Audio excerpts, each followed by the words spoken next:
welcome to episode 95 of Board Game Blitz, a proud member of the Dice Tower Network and a podcast about all things board games that you can listen to in less time than it takes to walk from one part of a large convention center to another. Wait, what do you mean there was a shorter route? Board Game Blitz is sponsored by Gray Fox Games. We want to give Gray Fox Games an especially big shout out this week because they also sponsored our event at PAX Unplugged, our Flipsterific Super Saturday Blitzketeer breakfast. They contributed a bunch of prizes, so please go over to Gray Fox Games' Twitter account and thank them. This week, we're talking about PAX Unplugged. First, we discuss a couple games we've played recently, like Graphic Novel Adventures, Nokosu Dice, and Fafnir. Then, we talk about my experience at PAX Unplugged, including a bunch of the games I played and the things that I saw. And now, here are your hosts, Ambie and Crystal. One quick announcement before we hop into the main episode. As some of you know, if you've been listening to the show for a while, we are very consistent with our release schedule. Every 2 weeks, you have a new dose of Board Game Blitz in your podcast feed, with one exception, and that is that we take a very tiny holiday break every year, just because scheduling recording sessions around the holidays is tough, and Ambie's got 2 infants at home, which makes it a little tougher even still, so when our next episode would have released, you will not find anything in your feed, but we're only skipping the one episode like we do every year, and then we will be back right after that. And obviously, always keep an eye on our social media. Occasionally, we do stuff outside of our regular release schedule, and if that happens, you want to be following us on Facebook, Twitter, Instagram, all of the places, because we will announce that stuff there. Since we won't be talking to you again until after the holidays have ended, we hope you all have had or are having a wonderful holiday season. Yep, and Happy New Year! Yeah!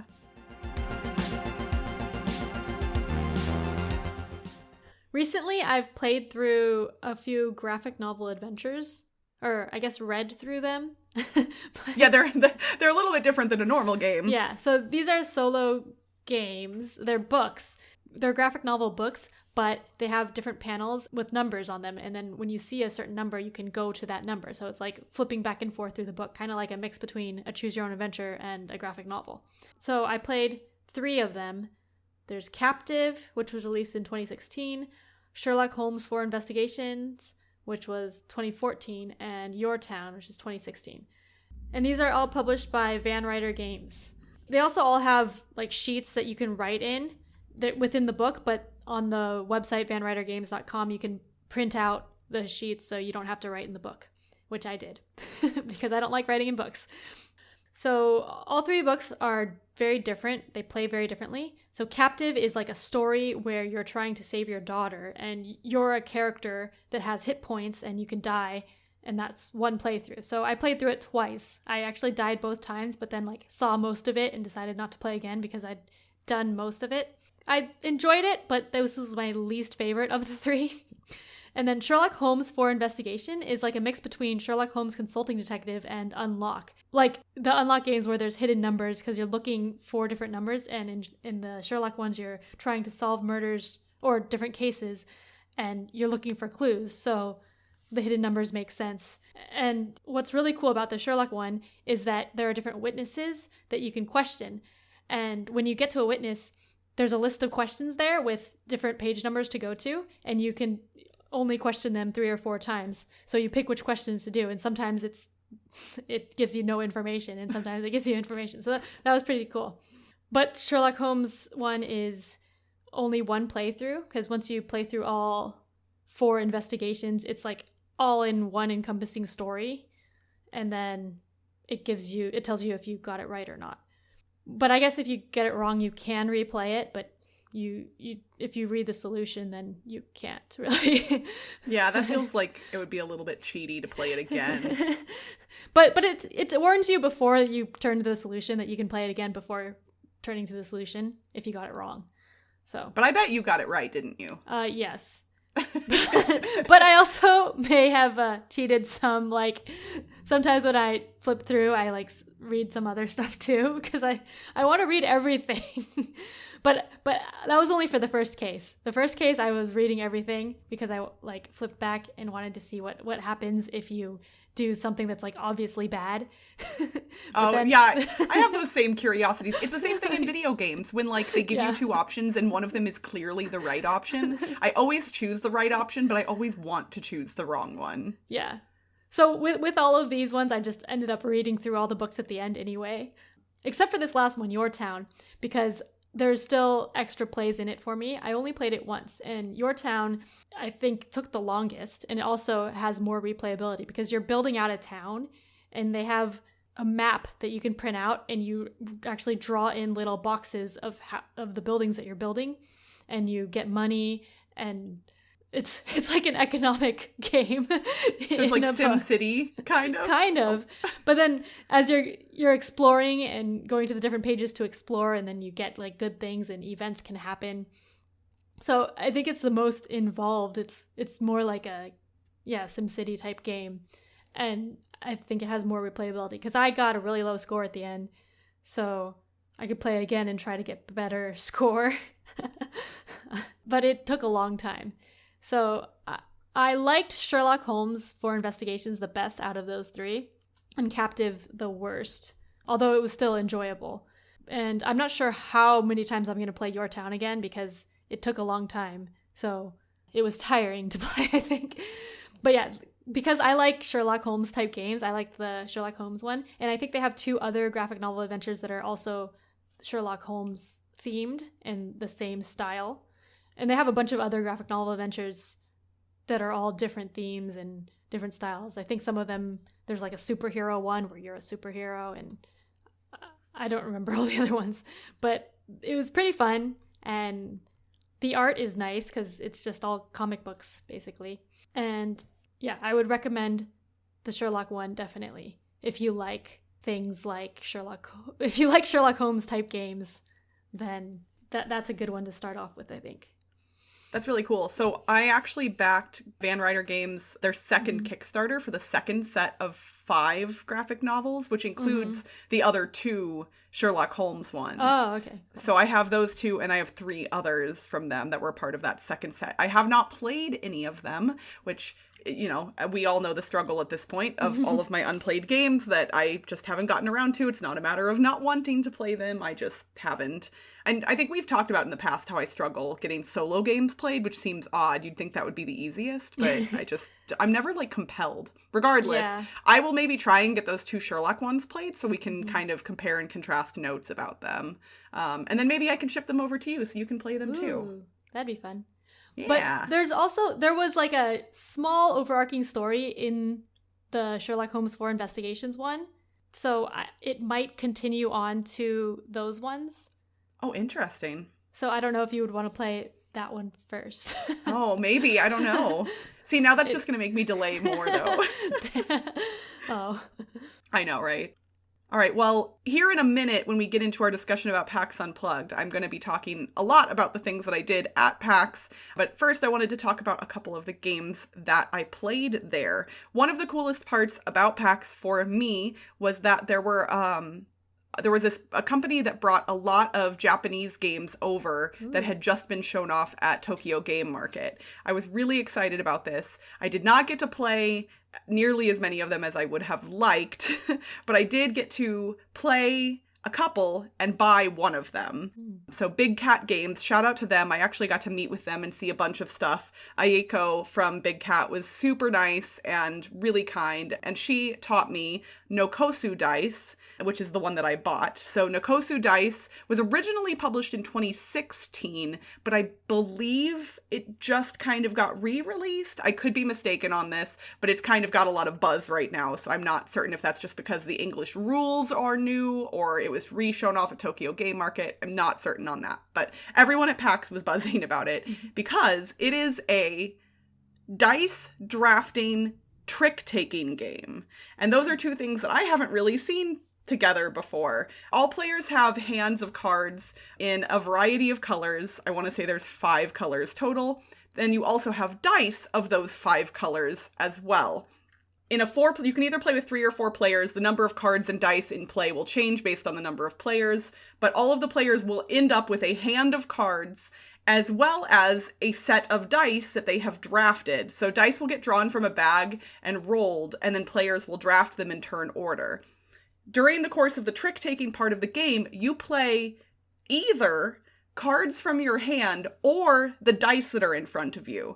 So the pip value of the dice and the color of the dice act just like as if they were a card in your hand. So if you have a yellow 4 die, it's like it was a yellow 4 card in your hand. The trump for every round is set by whatever die was not drafted at the beginning of the game. So if you end up with a yellow 6 in the middle of the table, that means yellow is the trump color and 6 is the trump number. So the way trump works in this game is the color and number combined is the most powerful thing. So a yellow 6 is the most powerful thing. Then any 6 of any color is next after that, and then any yellow card is beyond that. So there's lots of different ways to play in the trump suit, which is kind of unique. But you literally just play tricks, and then if you declare 0 tricks, you have to do so at the very beginning of the round, and you have to throw away one of your dice to do so. The reason you have to do that is because at the end of the round, you have to have played all of the cards from your hand and all but one of your dice. Whatever die you have left over in front of you is how many tricks you were intended to take during the course of the round. Oh, wow.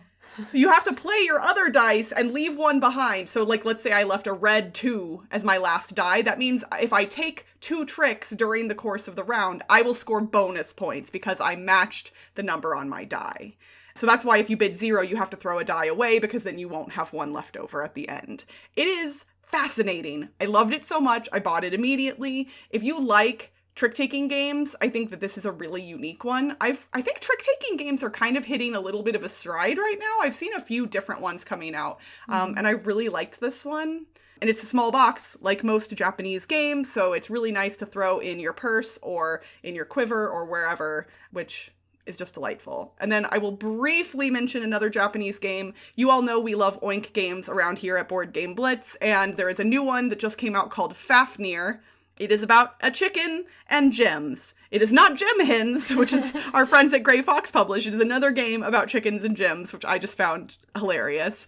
It is an auction, or it's a bidding game where the chicken will lay at least 2 gems every round of different colors. You bid gems secretly from behind your screen, and the number of gems you bid is the currency. But at the end of every round, gems are worth differing amounts based on how many were hidden behind players' screens. So whatever gem is the most prevalent will be the most valuable.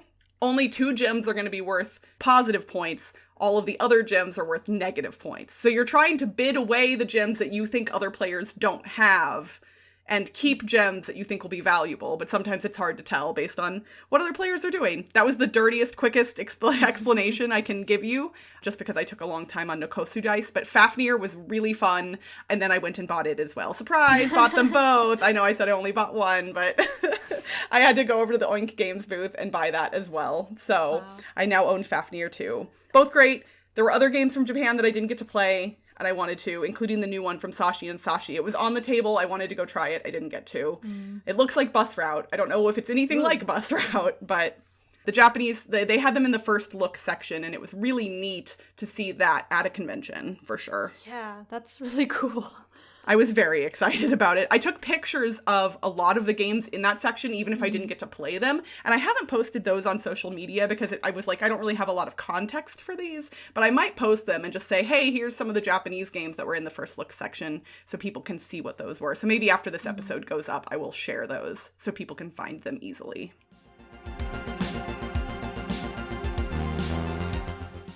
As you've heard in the last couple episodes, Crystal went to PAX Unplugged this year and had a lot of fun. That is true. Yeah. Also, there was a meetup, a breakfast meetup with Board Game Blitz and Flip the Table people. It was, what was it called? It was the Flipsterific Super Saturday Blitzketeer Breakfast. Yes, okay. Super matchup breakfast. And so, yeah, everyone wants to know, how did that go, Crystal? It was amazing. So we rented out a private space at the Hard Rock, which is right next to the convention center. We had it all to ourselves. The Hard Rock opened early, so they weren't open to the public yet. It was just our event in the Hard Rock. It was at 8 a.m., which I recognize is very early, especially for those of us like me who are coming from the West Coast. I was only a day removed from basically being on the West Coast, so that means it was at 5 a.m. my time.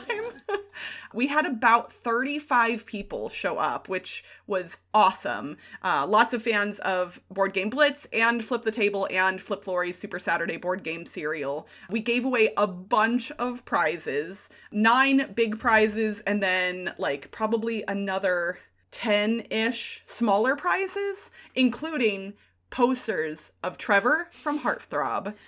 And you better believe that I had Flip make me one of those as well. I will definitely have it on my wall during an upcoming live stream, probably Dice Tower tonight. Actually, that may have already happened by the time you hear this episode. So, posters of Trevor from Heartthrob, which you all know is a big thing. And it was really neat. Moderator Chris from Flip the Table actually made a really good point toward the end of the con. He came to me and he was like, you know, I honestly feel like that breakfast was one of the smartest things we could have done meetup-wise because, yes, it was early, but we all got together and had like a really big hearty breakfast before the con started that day. And he said for him personally, it really set the tone for the day because instead of just kind of, you know, grabbing a snack and a coffee like a lot of us tend to do, we all ate a really nice, big, fulfilling meal. And that made the day easier. And really it did for me as well. I was going nonstop on Saturday from 8 a.m. till 11:30 p.m. basically, with very few breaks in the middle. And I actually survived pretty reasonably. So I think the breakfast was a big part of that. And to everyone who attended, thank you so much. You all were wonderful. It was so nice to meet so many of you. We had a wonderful time. And if we go back to PAX next year, I would love to do it again. Wow. Yeah, that sounds really fun, and I'm kind of sad I missed out. I know, you were definitely missed. What other, like, non-gaming experiences did you have at the con that were a standout? Well, I mean, obviously, we say this a lot, but at cons, it's kind of all about the people. Mm-hmm. So getting to hang out with friends and see people that I don't see that often. Exploring the convention center as a whole. The Philadelphia Convention Center is really big, but it felt less big than Gen Con, obviously. I don't know how many attendees they had this year. I haven't looked it up. I know in past years it was somewhere in the like 22 to 25,000 person range, I think. So I'm imagining this year was bigger, but probably not more than 30,000 people, but that's still a lot. Yeah. But it felt similar to Gen Con, even though it was less than half the size, just because I think when you hit a certain amount of people, it's big. But yeah, like non-gaming things. I did get to go to an escape room with some friends the night before the con started. So that's gaming adjacent. Was it good? Yes. So we went to a place that wasn't super far from the convention center. And what's interesting is we did a room that has only been open for a month and no one had beaten it yet. And so we were like, oh, we're going to beat this. And we got hung up on a puzzle really early, like super early in the room. And we were really frustrated. And eventually, so she was able to give us hints through the like system. Mm-hmm. And eventually she kind of helped us out with it. But we moved on and we got really far, but we did not complete it. Oh. And we were bummed. So she came in and she was kind of like showing us the stuff toward the end that we missed. And she was like, you guys, honestly, she's like, you kind of got the farthest of anybody so far. There was like one team that got to about where you're at. And then I went back to the first room and I was like, what was the deal with this puzzle? Why couldn't we get the right answer? Well, as it turns out, the team that had gone into the room before us had taken the clocks off of the walls, which they were not supposed to do. And the thing that we were missing was related to the times displayed on those clocks. No. Guess what? Which clock was 3 minutes off, and therefore we were not able to solve the puzzle. That's horrible. So bummed. Like, because I was like, that honestly held us up for like a long time in that first room. Yeah. And eventually she did give us the answer and we kind of moved on. But like, we were doing the right thing. We just couldn't, we were like, how are we not adding this stuff up right? So, to her credit, she then let us do her other escape room that they had there for free. Mm-hmm. And the record for that one was like 31 minutes and change. It was about a ghost pirate ship, which is amazing. The record was like 28 minutes and change. We solved it in like 31 minutes and change. So we didn't get the record in the other room, but we did solve it in great time. Right. And honestly, so the first one was about like a 60s commune, which was kind of odd theme-wise, but it was huge. And then the Ghost Pirate Ship, while it was more simple and easier to solve, had a lot of like little surprising, delighting moments, and I loved it. Cool. Yeah. If I ever go to PAX, then maybe I can do an escape room too. Heck yeah. All right, so now onto the game stuff. So what games stood out to you at PAX? Well, I think the first thing I have to mention is Return to Dark Tower. If anyone follows us on Twitter, I posted a long Twitter thread about this. So Restoration Games invited me to come play a game of Return to Dark Tower at their booth with some other media people. And I didn't get to play the full game only because I had another meeting that I had to leave for. But the tower is getting really close to being complete. It is the coolest component in any game ever. I cannot even fathom anything that would be better. It is a mechanical plastic tower that sits in the middle of the table, has internal components that spin, doors that open, and it's also a cube tower that you drop little tiny skulls into, and the skulls represent corruption. And because the doors on the sides of the tower are sometimes closed and sometimes open, they can fall through, but sometimes they don't. Sometimes you drop a cube into the tower and it just stays. The app connects with the tower via Bluetooth, and then the app controls the game. But what's really neat about this, unlike many app-controlled games or any cooperative games really, is in most cooperative games you kind of know what is coming and when. But in this game, you don't even know, like, you know that you have to play through the first month and then things will happen. But, like, when you drop things into the tower, events will get triggered randomly sometimes. Or you won't know whose turn is going to signify the end of a month in the game. So you won't know when things are going to change or when quests are going to expire. So there's a lot of unpredictability, which makes the gameplay really tense and exciting. Honestly, it is just so good. I love cooperative games. I love games with things that appear to be gimmicks, but really are, not gimmicks at all. I don't know what the final pricing for this is going to be. It's launching on Kickstarter on January 14th. And if you sign up in advance at returntodarktower.com to get notified when it launches, then when you back, you'll get a free first player or active player token, like a gold coin that's gorgeous looking in the renderings. So if you have any inclination about this whatsoever, even if you're kind of on the fence about backing it, definitely go to the website returntodarktower.com and sign up for the notification at the very least. Because then if you do decide to back, you'll get the little bonus thing. I would be shocked if this thing didn't fund the second it launches on Kickstarter. It's gonna be great. I'm so excited about it. I cannot wait to get my own copy. Wow. Yeah, that sounds cool. I want to play it, but I don't know about buying it. I have too many games. It's so funny. I'm kind of in that same space, but this feels like one of those games that, like, it's so unique that I will definitely make room for it. Especially because, like, I feel like some of the older cooperative games I kind of shy away from now only because I played them so much earlier in my gaming career. Like, I really love Pandemic, but because of Pandemic and Pandemic Legacy, Season 1, Season 2, I don't play regular Pandemic anymore. I'm just not, I've played it enough that I don't need to. So something new that's cooperative is exciting for me. Yeah, good point. Okay, so yeah, I saw the pictures of Return to Dark Tower, but I also saw some other pictures when you were at PAX of some Muppets. So can you elaborate on that? I would love to. So I love Battlestar Galactica. Most of you know this. And I don't get to play it as often as I would like. And moderator Chris from Flip the Table also loves Battlestar Galactica, as does friend of the show, Nick.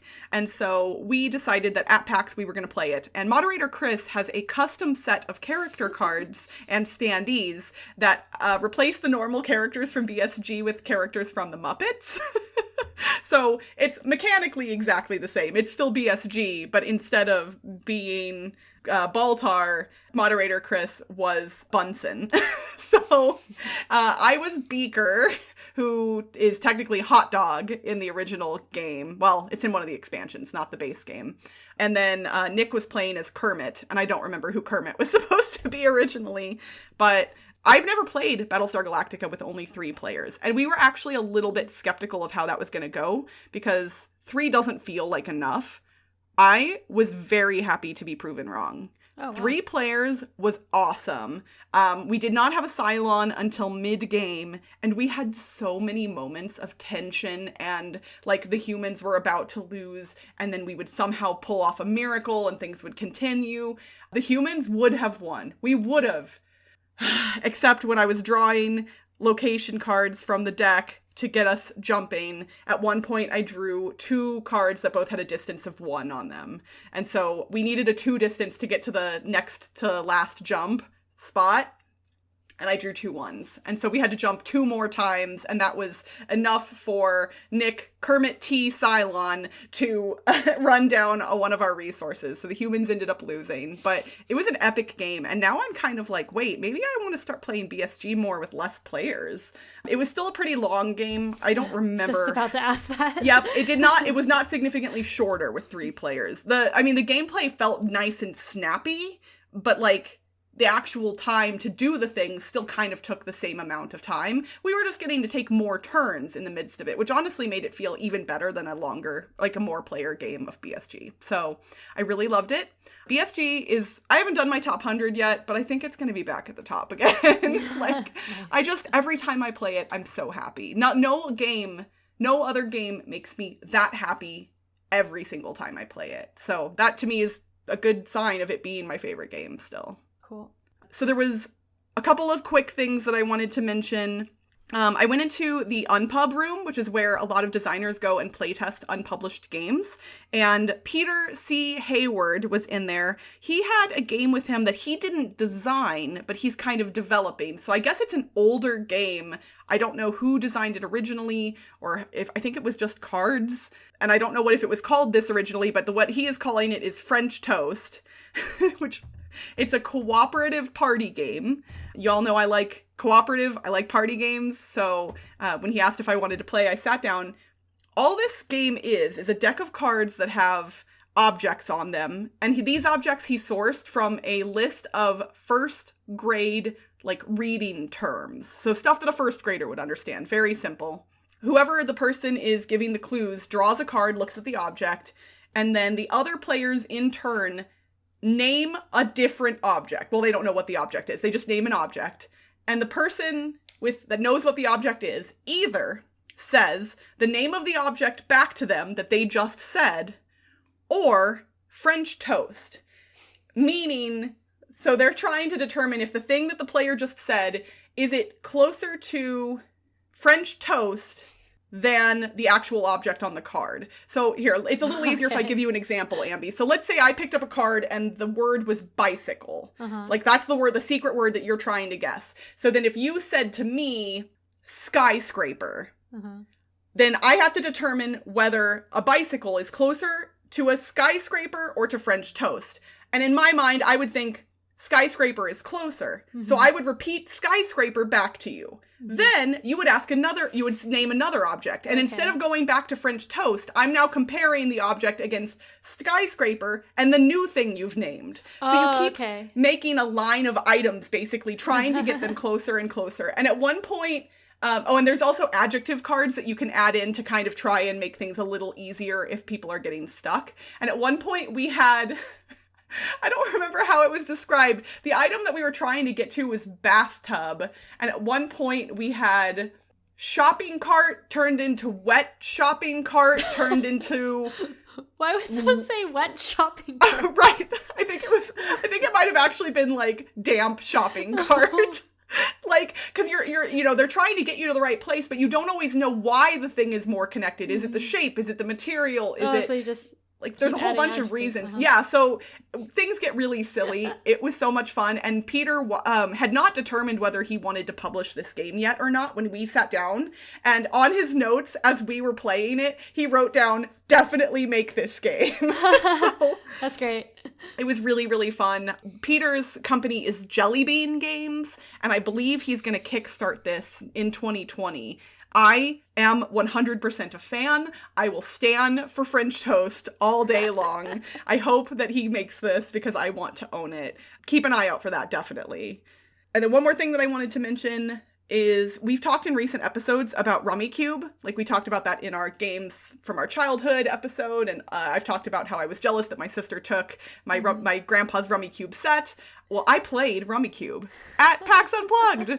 They had an entire room called Classic Cardboard, where they had hundreds of old games. And I mean, wow, everything you can imagine. I took pictures of this as well. Maybe I'll post those also after this episode airs. Yeah. I was shocked. Oh, I took a video that where I like scanned through everything. I will definitely post that. Yeah, I want to see that. So good.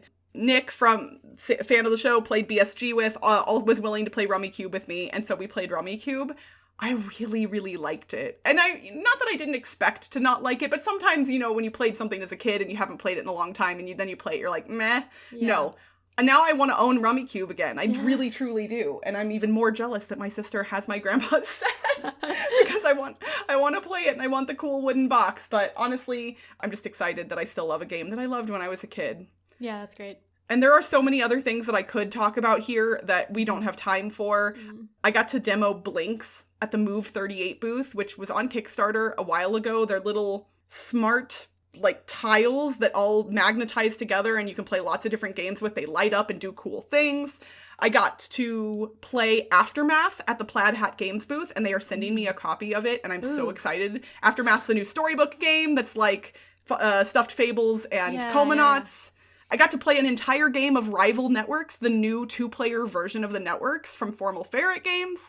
I got to try out a game called Paint the Roses, which is a cooperative deduction game coming from North Star Games in the near future. Ooh. I got to preview Prisma Arena, which is like a battle arena game that's approachable from Hub Games. I know battle arena game doesn't sound good, at least it doesn't to me normally, but this one, definitely keep an eye out for. So many amazing things. And honestly, the one thing that I want to make sure I do not forget to say is thank you so much to everyone who came up and said hello to me or stopped me when I was over by the Dice Tower booth or just ran into me in the hallway. Honestly, it is such a delight to get to meet fans of the show. And I know that a lot of people are like, oh yeah, I saw you, but I didn't want to interrupt or I didn't want to bother you. You are never a bother, ever. Like, unless you've like broken into my hotel room and I'm trying to sleep. That's probably the only time I'd be like, yeah, no. But like, I don't care if I'm washing my hands in the bathroom. Like, please say hello if you see me. It makes my day over and over and over again to meet fans of the show. It means more than I can ever express in words, which is why I always end up stuttering like an idiot when I say things like this. But you all are the reason that we make this show and why I get to go to conventions like PAX Unplugged. Like, our Patreon funds helped me get to PAX Unplugged this year. And so those of you who are supporting our Patreon literally made it possible for me to get to Philadelphia all the way across the country. So thank you from the bottom of my heart for making that possible. And thank you for your continued support because I really I appreciate it more than I can say. And that's it for this week's Board Game Blitz. Visit our website, boardgameblitz.com, for video and blog content, as well as to get links to all our social media pages. This episode was sponsored by Grey Fox Games. The new cooperative party game, Draw Your Own Conclusions, is available now and is perfect to play with family and friends around the holidays. Grey Fox Games, quality games cleverly crafted. If you're enjoying the show, you can rate and review us on your podcast provider or consider becoming a patron. For as little as $1 a month, you can unlock access to unedited episodes and our private Slack channel, which lets you chat with us and other Blitzketeers directly. Head to patreon.com/boardgameblitz to become a patron today. Our theme song was composed by Andrew Morrow. Technical support provided by Toby Mao. Board Game Blitz is part of the Dice Tower Network. Until next time, we've been spending most our lives flipping cards and even rolling dice. Bye, everyone! Bye!